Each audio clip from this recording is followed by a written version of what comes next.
Dear students, आज हम लोग बीएसईबी बोर्ड जो मॉडल है हमारा क्वेश्चन का ऑब्जेक्टिव, तो उसका आज हम लोग 46 क्वेश्चन से आगे करेंगे। इससे पहले हमने 45 क्वेश्चंस तक सॉल्व कर दिया था। आज हम लोग उससे आगे क्वेश्चंस को सॉल्व करते हैं।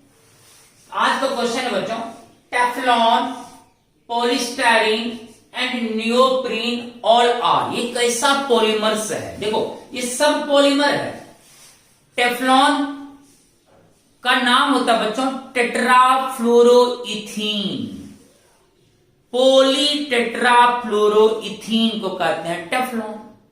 तो पॉली टेट्राफ्लोरोइथीन में पॉली हटा दो तो बच जाएगा टेट्राफ्लोरोइथीन, तो मोनोमर का नाम हुआ टेट्राफ्लोरोइथीन। तो बहुत सारा टेट्राफ्लोरोइथीन आपस में एक दूसरे से ज्वाइंट होता तो बनता है टेफ्लॉन। इसका मतलब टेफ्लॉन एक ही प्रकार के मोनोमर यूनिट से बना होता है और उस मोनोमर यूनिट का नाम हुआ टेट्राफ्लोरोइथीन। जब ढेर सारा टेट्राफ्लोरोइथीन आपस में एक दूसरे से जुड़ता है तो बनता है पॉली टेट्राफ्लोरोइथीन यानी टेफ्लॉन। इसका मतलब टेफ्लॉन का एक ही प्रकार का मोनोमर्स होता है जो सेम मोनोमर यूनिट्स से बना होता है, उसको हम लोग होमोपोलीमर कहते हैं। तो टेफ्लॉन एक होमोपोलीमर होता है। उसी तरह बच्चों पॉलीस्टाइरीन में पॉली हटा दो, क्या बचा? स्टाइरीन, यानी कि पॉलीस्टाइरीन एक ही प्रकार के मोनोमर यूनिट से बना होता है। कौन? स्टाइरीन से। स्टाइरीन स्टाइरीन स्टाइरीन स्टाइरीन एक ही यूनिट बार बार रिपीट हो रहा है। इसका मतलब पॉलीस्टाइरीन एक ही प्रकार के मोनोमर यूनिट से बना होता है और सेम मोनोमर यूनिट से बना होगा तो वह कहलाएगा होमोपोलीमर्स। नियोप्रीन, नियोप्रीन बच्चों इसका आईयूपीए नाम होता है 2-क्लोरोब्यूटा-1,3-डाइन। तो पॉली 2-क्लोरोब्यूटा-1,3-डाइन नियोप्रीन हुआ। इसमें भी एक ही प्रकार का मोनोमर यूनिट बार बार रिपीट होता है, बस 2-क्लोरोब्यूटा-1,3-डाइन। ये भी एक ही प्रकार के मोनोमर यूनिट से बना होता है। ये तीनों बच्चों पॉलीमर का नाम है, ये मोनोमर नहीं, ये पॉलीमर है। और ये तीनों एक ही प्रकार के मोनोमर यूनिट्स से बना होता है, इसलिए ये हो जाएगा बच्चों होमोपोलीमर्स। क्या हो जाएगा बच्चों? Homopolymers. Painkiller medicine are called, सबको पता है। आपने इससे पहले क्वेश्चन बनाया था कि कौन फीवर को रिड्यूस करता है, तो एंटीपायरेटिक आंसर था। और कौन पेन किलर होता है बताओ, कमेंट में बताओ कौन होगा आंसर। ऑप्शन है antibiotic, analgesic, tranquilizers, antipyretic. Pain killer में कौन यूज होता है? Analgesic. In which of the following there is Frenkel defect. आपने बहुत अच्छा से फ्रैंकेल डिफेक्ट पढ़ा था बच्चों, और मैंने कहा था कि फ्रैंकेल डिफेक्ट पाया जाता है सिल्वर हैलाइड्स में, जैसे silver chloride, silver bromide, silver iodide. तो देखो बच्चों इसमें सिल्वर हैलाइड वाला ऑप्शन कौन है? तो आपको ऑप्शन डी है, देखो सिल्वर ब्रोमाइड। तो फ्रैंकेल डिफेक्ट देखने को मिलेगा किसमें? सिल्वर ब्रोमाइड में। सिल्वर हैलाइड्स याद रखना, फ्रैंकेल डिफेक्ट्स का एग्जांपल होगा सिल्वर हैलाइड्स, इसमें सिल्वर ब्रोमाइड आंसर होगा। Which of the following would have highest boiling point at atmospheric pressure? याद करो बच्चों, मैंने लिखाया था elevation in the boiling point पूछे या सिंपली बॉइलिंग पॉइंट पूछे, वो डायरेक्टली प्रोपोर्शनल होगा I/1 फैक्टर का। यानी जो कंपाउंड ज्यादा नंबर ऑफ आयंस में टूटेगा उसका बॉइलिंग पॉइंट ज्यादा होगा। अब देखो बच्चों NaCl, 1 मोल Na+ में 1 मोल Cl में 2 मोल आयंस में टूटेगा। सुक्रोज या ग्लूकोज ये जनरली टूटता भी नहीं है।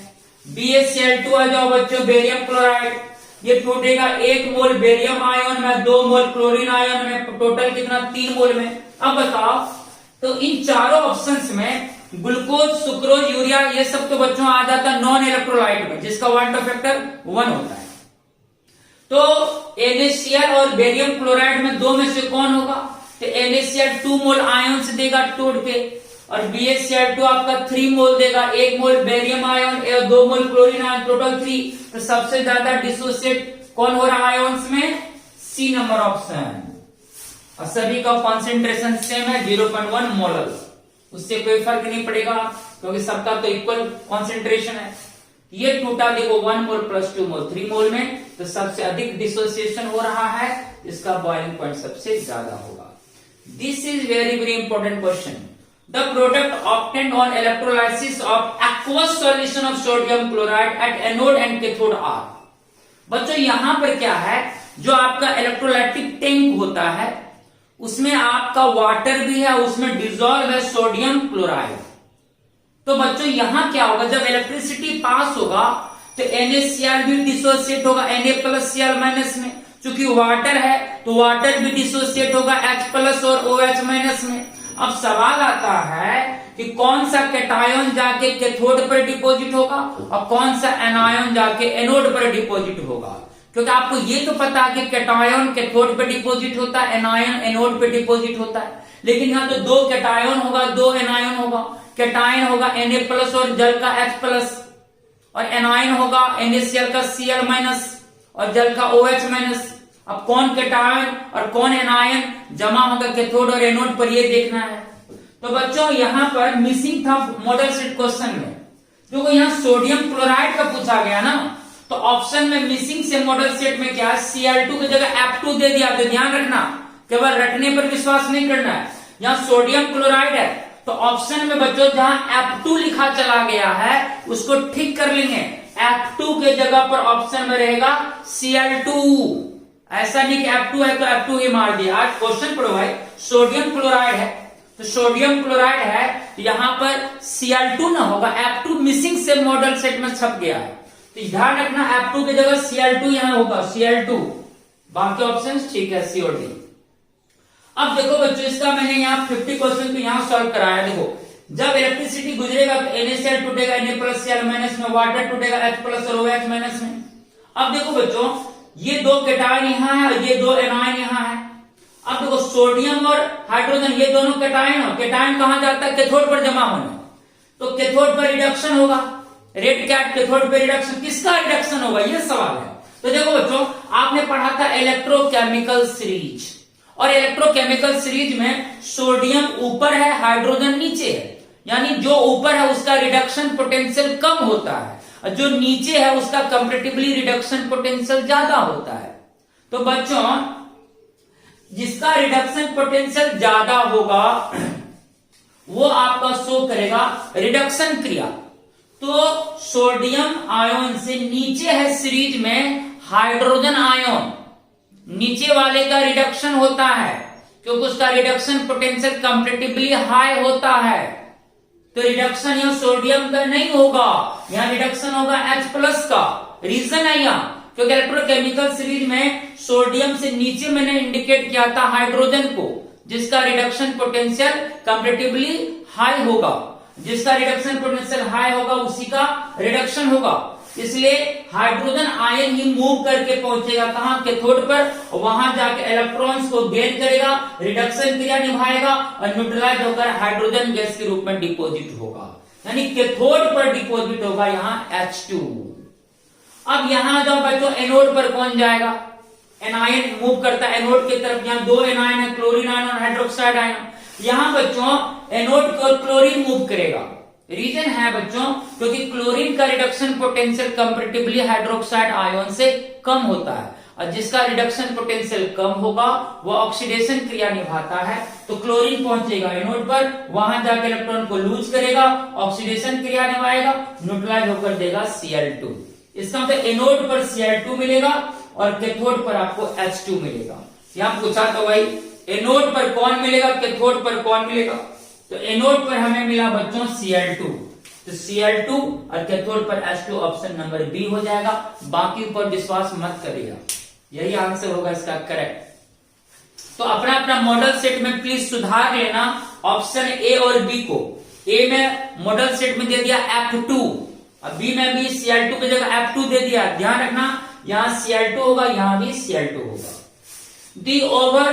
दी order of the reaction, overall order, इस रिएक्शन का ओवरऑल ऑर्डर क्या होगा, ये तो डायरेक्ट क्वेश्चन, ये तो 0 ऑर्डर का एग्जांपल ही है बच्चों। ये रिएक्शन 0 ऑर्डर का एग्जांपल है, यानी R = K होगा इंटू कॉन्सेंट्रेशन ऑफ H2 का पावर यहाँ 0 होगा और Cl2 का भी पावर 0 होगा। ये डायरेक्ट एग्जांपल है जीरो ऑर्डर का। H2 plus Cl2 gives 2HCl। यहां पर 2 मत मार देना आंसर, ये बिकॉज एग्जांपल ही है जीरो ऑर्डर का। आंसर हो जाएगा बच्चों D. The amount of gas adsorbed on the surface of a solid depends on। आपको पता है, आपने एडजॉर्प्शन पढ़ी है। अगर कोई गैस यानी वेपर्स सॉलिड के सरफेस पर जमा हो रहा है तो वह किस पर डिपेंड करेगा? टेम्परेचर ऑफ द गैस पर, प्रेशर ऑफ द गैस पर, नेचर ऑफ द गैस पर, ऑल ऑफ द अबव, सभी चीजों पर डिपेंड करेगा कि गैस कितना सॉलिड के सतह पर एडजॉर्ब होगा। Which of the following elements is present in the large amount as impurity in pig iron? ये तो आपने हाल ही में पढ़ा था इंडस्ट्री में से, जो आपने पढ़ा था बच्चों आयरन का। क्या पढ़ा था लास्ट में? इसमें मेन इम्प्यूरिटी रह जाता है कौन? कार्बन। यस कि नो? उसी को हम लोग और कार्बन इम्प्यूरिटी को कम करते गए, तब लास्ट में प्योर आयरन प्राप्त हुआ था जिसका नाम था रॉट आयरन। तो मेन जो इम्प्यूरिटी होता है पिग आयरन में, कच्चा लोहा में, वह कौन? कार्बन। आंसर होगा carbon. Which of the following oxide is amphoteric? Zinc oxide होता है एम्फोटेरिक। ऑब्जेक्टिव क्वेश्चन हुआ। Which of the following is the strongest Lewis acid? बहुत सिंपल है। ग्रुप में बच्चों ऊपर से नीचे आने पर एसिड स्ट्रेंथ बढ़ता है, तो जो बॉटम वाला होगा उसमें लेविस एसिड ज्यादा गुण होगा। जैसे देखो boron trifluoride, boron trichloride, boron tribromide, boron triiodide. तो बच्चों सभी में बोरॉन तो कॉमन हो गया, तो हेलोजन एटम को देखना है, फ्लोरो क्लोरो ब्रोमोआइड, तो फ्लोरो क्लोरो ब्रोमोआइड ऊपर से नीचे आने पर लेविस एसिड की स्ट्रेंथ बढ़ती है। तो सबसे नीचे वाला हेलोजन एटम कौन है? आयोडीन। तो Bi3 सबसे स्ट्रॉन्गेस्ट लेविस एसिड होगा। The main source of helium is monazite, इसको रख लेना। Which of the following is metal white? ये तो आप देखना पी ब्लॉक का पीडीएफ गया होगा, 11th में भी बताए थे। पी ब्लॉक को मैंने बांटा था, एक ये तरफ मेटल का बॉक्स, ऊपर नॉन मेटल का बॉक्स, बीच में मेटल वाइट। वहां कटिंग कराया था मैंने कौन कौन मेटल वाइट है। तो आपने देखा होगा बच्चों उसमें एंटीमोनी कटिंग होता है। तो एंटीमोनी आपका क्या है बच्चों? Metal white. इसमें मेटल का भी प्रॉपर्टीज है और नॉन मेटल का भी प्रॉपर्टीज होता है। देख लेना वो कटिंग पीडीएफ का एक या दूसरा या तीसरा पेज में होगा। Antimony. The hybridisation of sulphur in sulphur dioxide is, देखो स्ट्रक्चर सल्फर डाइऑक्साइड का, ऑक्सीजन का वैलेंसी 2 होता है, 2 ऑक्सीजन है तो डबल बॉन्ड से कनेक्ट होगा। अब देखो सल्फर के साथ 2 ऑक्सीजन, और ऑक्सीजन को कितना बॉन्ड से कनेक्ट करोगे? डबल बॉन्ड से। तो डबल बॉन्ड हो, डबल बॉन्ड हो, तो सल्फर के साथ टोटल 4 बॉन्ड हो गया, और ईच बॉन्ड में सल्फर का 1 इलेक्ट्रॉन शेयर करेगा। तो 4 बॉन्ड है तो सल्फर का 4 इलेक्ट्रॉन शेयर कर गया, और सल्फर का वैलेंस इलेक्ट्रॉन 6 होता है, 6 में से 4 इलेक्ट्रॉन शेयर कर गया, कितना बचा? 2 इलेक्ट्रॉन, 1 लॉन पेयर। देखो 1 लॉन पेयर है यहाँ पर इंडिकेट। डबल बॉन्ड में 1 सिग्मा, डबल बॉन्ड में 1 सिग्मा, तो 2 सिग्मा बॉन्ड 1 लॉन पेयर जोड़ दो, 2 1 3 ऑर्बिटल मिक्स करेगा, तो 1 s 2 p, तो sp2 हो गया। तो बच्चों SO2 में सल्फर का हाइब्रिडाइजेशन होगा sp2। S3PO3 इज, ये तो आप लोगों के लिए बहुत आसान क्वेश्चन हुआ। सबका हमने बताया था ऑक्सो एसिड्स ऑफ फास्फोरस में, बहुत रिसेंटली आपने देखा भी है। H3PO3 का स्ट्रक्चर बना लो पहले। सेंट्रल एटम P बीच में रखो, 3 में से 1 ऑक्सीजन मैंने क्या कहा था? डबल बॉन्ड से कनेक्ट होता है, बाकी ऑक्सीजन सिंगल बॉन्ड हो, सिंगल बॉन्ड हो, सिंगल बॉन्ड, सिंगल बॉन्ड हो से कनेक्ट हो गया 3 ऑक्सीजन। अब बच्चों O का वैलेंसी यहां तो करेक्ट है, लेकिन यहां एक ही बॉन्ड है O के साथ, इससे एक H चिपक जाएगा, इससे भी एक H चिपक जाएगा। अब इस O का भी वैलेंसी 2 पूरा हो गया, इसका भी वैलेंसी पूरा हो गया, जो एक H बचा हुआ डायरेक्ट P से कनेक्ट होगा। बताओ इस एसिड में OH कितना है? 2। ये एसिड यही दो H को केवल रिप्लेस कर सकता है। तो जितना एसिड में OH का नंबर होगा उतना उसका बेसिसिटी होगा। तो यहां देखो ये H रिप्लेसेबल होगा और ये H रिप्लेसेबल होगा। यह 2 H को रिप्लेस कर सकता है, ये H को ये रिप्लेस नहीं करेगा, क्योंकि ऑक्सी एसिड्स में वही H रिप्लेस होता है जो ऑक्सीजन से चिपका रहता है। दो ही H ऑक्सीजन से चिपका है तो इसका बेसिसिटी 2 होगा। ये होगा बच्चों डायबेसिक एसिड। हाँ, अगर ये क्वेश्चन आता H3PO4 का तो आंसर होता है ट्राइबेसिक एसिड। समझ में आ गई बात। The formula of mercurous ion, देखो बच्चों मैंने यह बता भी दिया है, Hg2+ रहेगा ये होगा मर्क्यूरिक आयन, और Hg2 2+ होगा ये होगा मर्क्यूरस आयन। मर्क्यूरस में यह 2 इंडिकेट रहेगा, दोनों मर्क्यूरी को या मर्क्यूरस चार्ज 2+ ही होगा। अंतर यह है यहां Hg2+ मर्क्यूरिक और Hg2 2+ मर्क्यूरस हो जाएगा, 2 लगा हुआ तो मर्क्यूरस हो जाएगा। तो ऐसा ऑप्शन देखो कौन सा है, देखो देखो देखो बी नंबर ऑप्शन हो जाएगा। इस तरह से आपने 60 क्वेश्चंस को अभी क्लियर कर ली। मात्र बचा 10 क्वेश्चन, जस्ट उस पर आते हैं। इसका स्क्रीनशॉट ले लीजिए। बहुत अच्छा से आपने क्वेश्चन को डीलिंग करके जाना कि ऐसा आंसर क्यों होगा, ठीक है। जहां कुछ खामियां थी मॉडल सेट में मैंने आपको बता दी, आई थिंक, और शायद आपको भी ये सूचना मिल गई होगी कि हाँ यहां पर ये होना चाहिए। ओके बच्चों, स्क्रीनशॉट लीजिए, जस्ट आते हैं।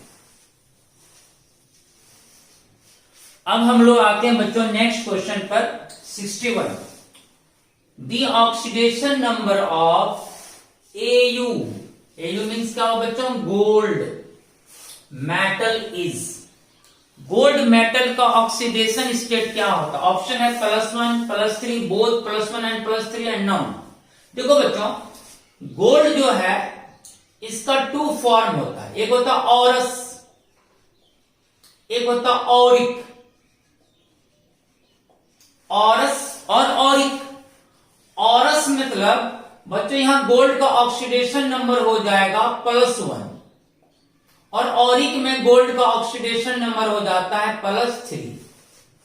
यानी 2 मेन ऑक्सीडेशन स्टेट होता है गोल्ड का, ऑरस, ऑरिक, +1, +3, यानी इसका +1 भी होगा और +3 भी होगा। तो आंसर हो जाएगा बच्चों सी, both. What is the hybridization of iron in hexacyanoferrate second? बच्चों this is very simple question because आपने स्टडी भी किया है। देखो बच्चों Cn यहां क्या है बच्चों, मोनोडेंटेड। Cn का डेंटिसिटी 1 और नंबर इसका 6 है, तो डेंटिसिटी गुना नंबर कोऑर्डिनेशन नंबर होता है। तो बच्चों डेंसिटी 1 नंबर 6, 1 इंटू 6 6, इसका कोऑर्डिनेशन नंबर कितना बच्चों 6। और 6 अगर कोऑर्डिनेशन नंबर होता है तो 6 वैकेंट ऑर्बिटल्स मिक्स्ड अप होके हाइब्रिड ऑर्बिटल्स बनाता है। तो इसका 2 तरह से हाइब्रिडाइजेशन पॉसिबल होता है, sp3d2 या d2sp3। 3 1 4 2 6, 2 1 3 3 6, sp3d2 या d2sp3, इसी 2 में कोई एक आंसर होगा। अब यहां बच्चों अब ये देखना है कि इन 2 में कौन आंसर होगा। तो बच्चों यहां हम लोग पहले आयरन का ऑक्सीडेशन स्टेट पहले निकाल लेंगे, ऑक्सीडेशन स्टेट ऑफ आयरन। तो देखो बच्चों पोटासियम पर चार्ज +1 होता है, तो 4 इंटू +1 प्लस आयरन का x मान लेंगे। Cn का चार्ज -1, तो -1 into 6 -6 equal to net charge कुछ नहीं है तो 0, x का मान +2 आया। मतलब इस कॉम्प्लेक्स में आयरन का ऑक्सीडेशन स्टेट +2 है। बच्चों हम लोग जानते हैं कि आयरन का एटॉमिक नंबर 6 होता है, 6 तो 26 होता है। तो 26 का इलेक्ट्रॉनिक कॉन्फ़िगरेशन क्या होगा, आर्गन 18, 4s2 20, 3d6 26। ये तो क्लियर हो गया आपका। अब बच्चों यहां जो आपका d ऑर्बिटल है, d के लिए 5 ऑर्बिटल्स, उसमें 6 इलेक्ट्रॉन को भर देना है, और s के लिए 1 ऑर्बिटल, उसमें 2 इलेक्ट्रॉन्स को भर देना है। देखो तो ये हुआ आयरन का ग्राउंड स्टेट का कॉन्फ़िगरेशन, जिसमें d में 6 है और s में 2 इलेक्ट्रॉन्स है। और इस कॉम्प्लेक्स में आयरन का ऑक्सीडेशन स्टेट क्या है बच्चों, +2। देखो +2 आया था, इसका मतलब 2 इलेक्ट्रॉन ये लूज करेगा, तो 4s से ये 2 इलेक्ट्रॉन लूज हो जाएगा, ये s 4s ऑर्बिटल हो जाएगा वैकेंट। अब बच्चों चूंकि यहां जो लिगेंड्स है वो साइनाइड है और आपको पता है बच्चों, जो हमारा साइनाइड लिगेंड होता है वो स्ट्रॉन्ग लिगेंड्स होता है, यहाँ मैंने लिख भी दिया साइनाइड स्ट्रॉन्ग लिगेंड होता है। और स्ट्रॉन्ग लिगेंड के प्रेजेंस में अनपेयर्ड इलेक्ट्रॉन पेयर्ड हो जाता है। यहां देखो 1 2 3 4 अनपेयर्ड इलेक्ट्रॉन है। चूंकि यहां स्ट्रॉन्ग लिगेंड है इसलिए चारों अनपेयर्ड इलेक्ट्रॉन पेयर अप हो जाएगा। तो देखो ये इसके साथ आके पेयर हो गया, ये इसके साथ आके पेयर हो गया, 4 अनपेयर्ड इलेक्ट्रॉन से दो जोड़ा इलेक्ट्रॉन पेयर्ड हो गया, जिसके कारण पेयर अप होने से क्या हुआ, 2 d ऑर्बिटल वैकेंट हो गया। अब चूंकि कोऑर्डिनेशन नंबर 6 है तो 6 वैकेंट ऑर्बिटल यहां मिक्स्ड होता है, जिसमें 2 वैकेंट ऑलरेडी d का हो चुका है, तो 2 वैकेंट d ऑर्बिटल्स, एक s का, तो 3 वैकेंट d ऑर्बिटल। लेकिन हम मिक्सअप करना टोटल 6, क्योंकि कोऑर्डिनेशन नंबर 6 है, तो 4s के बगल में 4p वैकेंट रहता है, क्योंकि 4th ऑर्बिट में 4s भी होगा 4p भी होगा, तो हम इस 4p वैकेंट ऑर्बिटल को यहां पर यूज कर सकते हैं। तो हमको टोटल 6 वैकेंट ऑर्बिटल को मिक्स करना है, तो गिन लो 1 2 3 4 5 6। इसका आंसर क्या हो गया बच्चों, 2 d ऑर्बिटल मिक्सअप किया, एक s और 3 p, तो d2sp3 इसका आंसर होगा। आंसर हो जाएगा बच्चों d2sp3, यह आपने कोऑर्डिनेशन में पढ़ा भी था। Ethyl chloride on heating with silver cyanide gives, याद करो हेलो अल्केन और हेलो एरिन चैप्टर ऑर्गेनिक का मैंने क्या बताया था। जैसे बच्चों ये इथाइल क्लोराइड हुआ, उसको हीटिंग करेंगे सिल्वर साइनाइड के साथ, तो मैंने क्या कहा था, अगर यहां पोटासियम साइनाइड होता तब बनता इथाइल साइनाइड, क्योंकि पोटासियम साइनाइड के केस में आयोनिक बॉन्ड होता है, तो वहां K+Cn-, तो कार्बन Cn का जो कार्बन है वो अटैक करता है इस प्लस कार्बन पर, तो बनता Cn। लेकिन बच्चों हमने याद कर बताया था कि सिल्वर के केस में यहां पर कोवैलेंट बॉन्ड होता है, जिसके कारण यहां कार्बन अटैक ना करके नाइट्रोजन का लॉन पेयर से अटैक होगा। देखो नाइट्रोजन अपना लॉन पेयर से इस प्लस कार्बन पर अटैक किया, इसका मतलब यहां नाइट्रोजन आके डायरेक्ट कनेक्ट होगा, यानी चिपकेगा किससे, कार्बन से, तो हो जाएगा बच्चों CH3 CH2 NC। क्योंकि N ने यहां अटैक किया, सिल्वर के केस में नाइट्रोजन ही अटैक करता है due to covalent in nature, covalent bond का नेचर होता है सिल्वर साइनाइड में, इसलिए यहां N अटैक करता है, C अटैक नहीं करता। हाँ अगर यहां KCN रहता तो ये C अटैक करता तो CN बनता, लेकिन AgCN के केस में यहाँ N अटैक करता लॉन पेयर के द्वारा, इसलिए यहाँ NC बन जाएगा, तो यहाँ CH2 से जुड़ जाएगा बच्चों NC, यहाँ कंपाउंड बन जाएगा आइसोसाइनाइड। यानी इथाइल क्लोराइड को जब हीटिंग करेंगे सिल्वर साइनाइड से तो बनेगा ethyl isocyanide. Option number B ethyl isocyanide. Which compound forms ethyl bromide on reaction with ethyl alcohol. Ethyl alcohol के साथ जब बच्चों ब्रोमीन का रिएक्शन होगा तभी इथाइल ब्रोमाइड आपको प्राप्त होगा। ये रिएक्शन याद करो, विलियमसन सिंथेसिस, बहुत हाईलाइटेड क्वेश्चन है। विलियमसन सिंथेसिस, सोडियम इथोक्साइड, देखो sodium ethoxide, eth plus oxide ethoxide, sodium ethoxide on reaction with bromoethane, bromoethane gives क्या देगा, याद करो बच्चों मैंने क्या कहा था, सोडियम अल्पोक्साइड में बॉन्ड ब्रेक होता है सोडियम और ऑक्सीजन के बीच, यहां से ब्रेक होगा, O पर माइनस चार्ज Na पर प्लस चार्ज, यस के लो, आपका कमेंट आ गया यस यस सर ये याद आ रही है, पढ़ा हुआ है हेलो अल्केन और हेलो एरिन चैप्टर में। विलियमसन सिंथेसिस, इसमें यूज होता है हेलो अल्केन के साथ सोडियम अल्पोक्साइड का। यहां क्या होगा बच्चों, Na प्लस Br माइनस चिपक के बना लेगा NaBr, उसके बाद बच्चों ये प्लस अल्काइल ग्रुप आके O माइनस से चिपक जाएगा। देखो CH2H5 जो प्लस चार्ज वाला है ये आके O माइनस से चिपक गया तो बन गया डाइथाइल ईथर। इसका मतलब सोडियम इथोक्साइड जब रिएक्ट करेगा इथाइल ब्रोमाइड से तो क्या बनेगा, डाइथाइल ईथर। आंसर होगा देखो कहां है, डाइथाइल ईथर, ऑप्शन नंबर सी।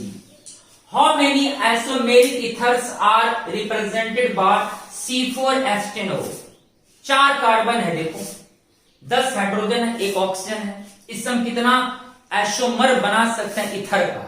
देखो बच्चों यहां मैंने सॉल्व किया है 66 नंबर का, यहां सॉल्यूशन में C4H10O से कितना आइसोमर बना सकते हैं ईथर का।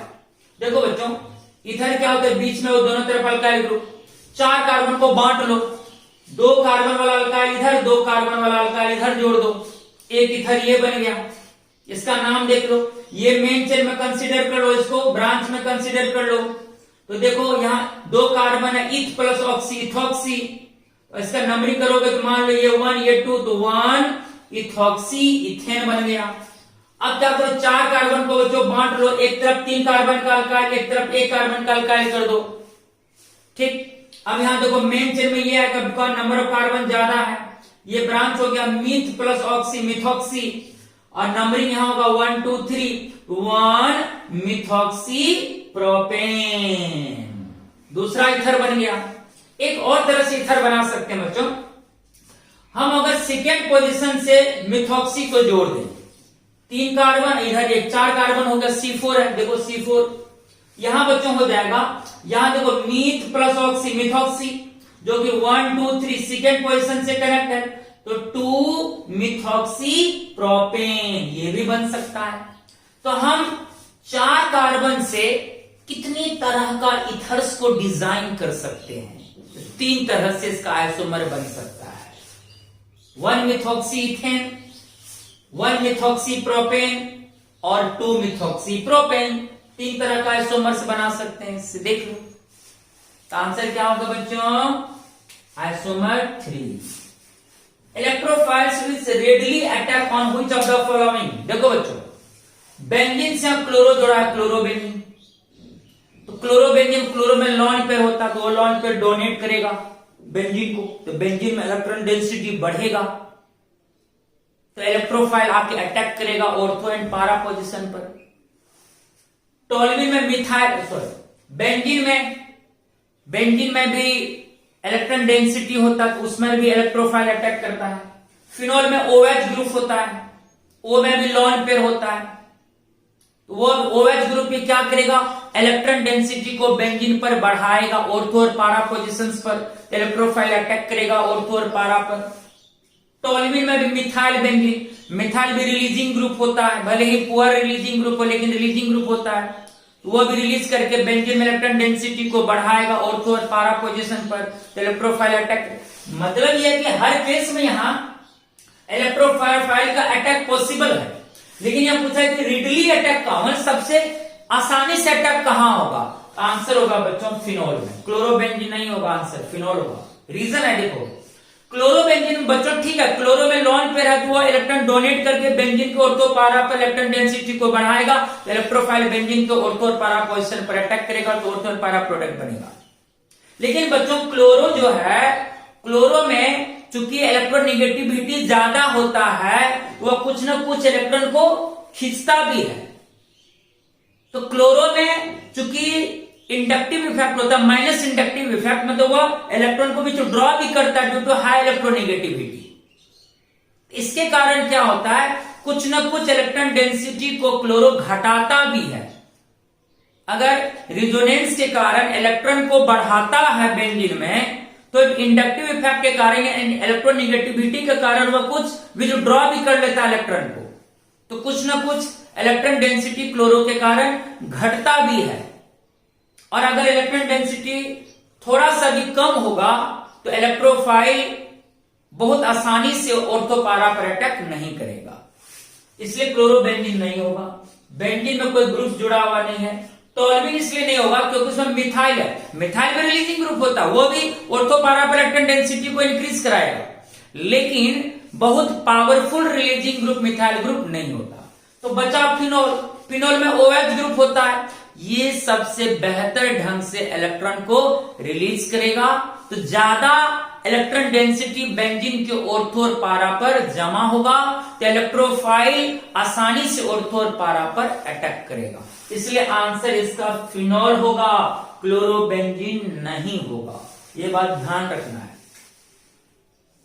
नहीं तो क्या होता कुछ स्टूडेंट बस आंसर देखा रट लिया क्लोरोबेंजीन। अरे भाई क्लोरोबेंजीन है तो क्लोरो तो कुछ खींचता भी है इलेक्ट्रॉन को, क्लोरो के कारण अगर इलेक्ट्रॉन डेंसिटी बढ़ा तो कुछ ना कुछ उसके कारण इलेक्ट्रॉन डेंसिटी घट भी जाएगा, तो इलेक्ट्रोफाइल तो वहां आसानी से अटैक करेगा जहां भोजन की मात्रा ज्यादा होगी। तो फिनोल के केस में ऑर्थो और पारा पोजीशन पर बेंजीन का भोजन की मात्रा ज्यादा होती है, तो इलेक्ट्रोफाइल फिनोल के केस में ज्यादा इजिली अटैक करेगा ऑर्थो और पारा पोजीशंस पर। इसलिए आंसर केवल रटने का कोशिश नहीं करना है, इसका आंसर बच्चों फिनोल होगा। Which of the following is used as formalin? ये तो डायरेक्ट क्वेश्चन है, नाम है देखो फॉर्म से फॉर्मेलिन, फॉर्म से फॉर्मल्डिहाइड।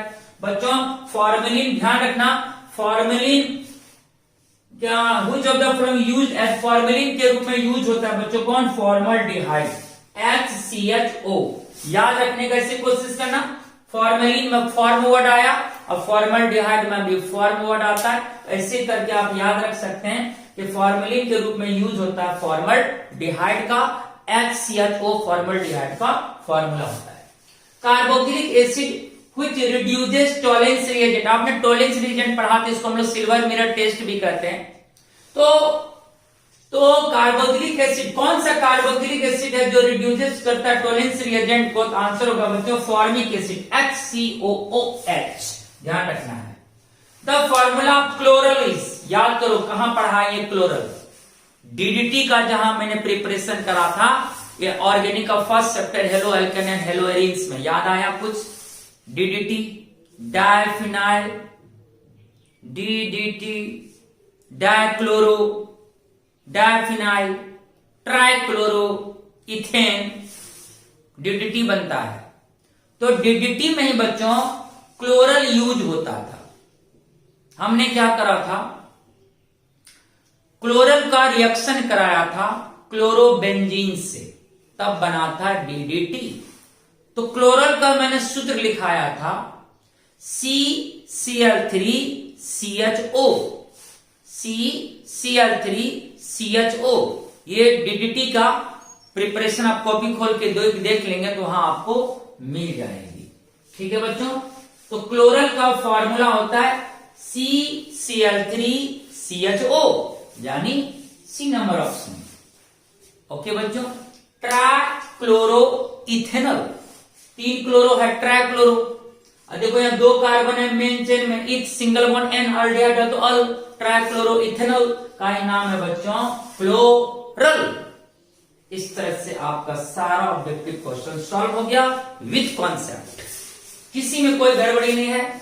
जो एक आध क्वेश्चन आपको आंसर कहीं गलत मिला हो तो प्लीज उसको ठीक कर लेंगे आप, ठीक है। तो सबसे इजीली अटैक होता है फिनोल के केस में इलेक्ट्रोफाइल का, क्योंकि फिनोल ही वो ग्रुप है जो सबसे ज्यादा अच्छा इलेक्ट्रॉन डेंसिटी को ऑर्थो पारा पर डिपॉजिट करता है।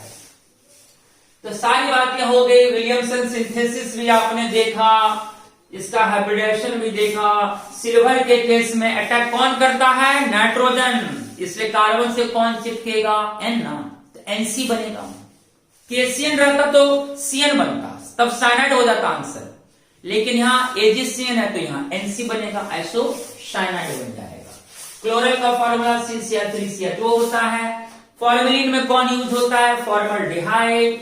ये सब थी क्वेश्चंस, आपका 70 क्वेश्चंस हो गया सॉल्व। जो जो सॉल्यूशन करने लायक था मैंने सॉल्यूशन भी कर दी बेहतरीन ढंग से।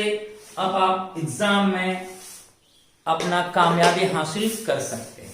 चलिए स्क्रीनशॉट ले लीजिए फटाफट, 70 क्वेश्चंस का सॉल्यूशन हो गया। ओके बच्चों, ठीक है। चलिए इस तरह से बच्चों अब अपना खुद से जितना हो सके करेंगे। मैंने मेहनत करने की कोशिश करी कि चलो भाई अच्छा से हम सारा ऑब्जेक्टिव को सॉल्व करा देते हैं। मैंने काफी कोशिश करी, बाकी आप लोगों की मेहनत पर आगे सब कुछ टिका हो। ओके बच्चों, फिर मिलते हैं एक छोटी सी ब्रेक के बाद। तब तक के लिए बच्चों टेक केयर एंड बाय।